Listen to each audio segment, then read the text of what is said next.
Magandang umaga mga katropa kits. Eto na naman yung katropa sa Ukayan, Karding Putik. Sa ngayon mga katropa kits, wala muna tayong Power off. operasyon, no? Tigil muna, gawa ng nagka-fever ako mga katropa kits. Nagkalagnat, no? Dulot to ng nag-init, tapos biglang nag-ambon. Nasubawan tayo mga katropa kits, no? Kaya sa ngayon, para di naman masayang yung araw natin, ang oras, meron namang tumawag mga katropa kids, no? May nag-order, tatlo sila, nag-order ng ating aura meter. Kaya yun, pagbigyan natin mga katropa kids, gawa ng tatlo na sila tumawag eh. Kaya sa ngayon, wala tayong operasyon. Gagawa tayo mga katropa kids, no? Ito ating mga materialis mga katropa kits sa ating paggawa ng aura meter with Japan. Ito mga tropa kits, meron na tayong nayari na isa. Yan, yari na yan. Tapos na. Tapos ito pang yung isang handle, tsaka ito. Yan, tatlo, no? Ito brush copper to mga katropa kits. Ito naman ano to? Aluminum gold, no?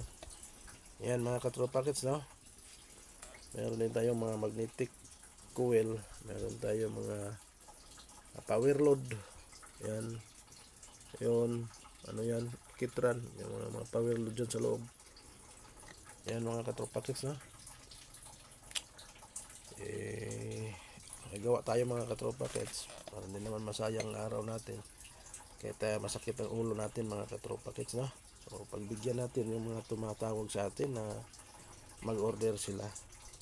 So kung gusto nyo rin mga katropa kits, yung mga baguhan na wala pang mga gamit tulad nito, aura meter, pwede rin kayong tumawag o mag-text kayo o mag-chat kayo sa aking page Karding Putik, no? Sa ating YouTube channel, ganun din, Karding Putik. Ito ating aura meter mga katropa kits, oh. Ayan, telescopic to mga katropa kits. Na-adjust ito, mahaba, paiksian. Ayan, pwede mong gamitin na Japan. Ayan, mataas na, no? Mahaba na siya. Ito yung pendulum niya, diamond sensor. Kung gusto mo siyang gamitin bilang aura meter, paiksian mo lang. Ayan.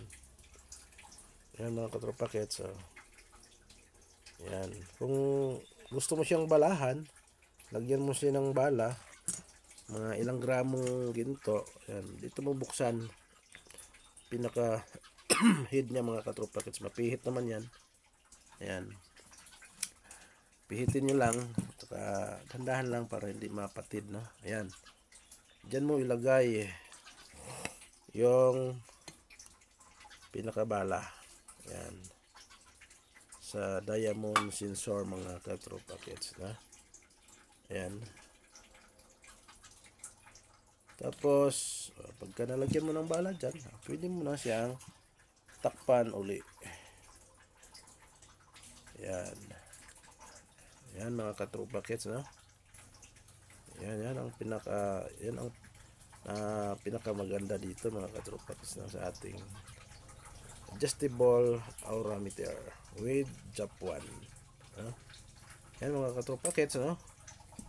Kung sakaling gusto nyo rin, tumawag lang kayo o mag-chat kayo sa ating page. So hanggang dito na lang mga katropa kits, na pagpatuloy muna natin ang ating gawa ngayon, no? So ito yung katropa sa Ukayan, Karding Putik. Babayu.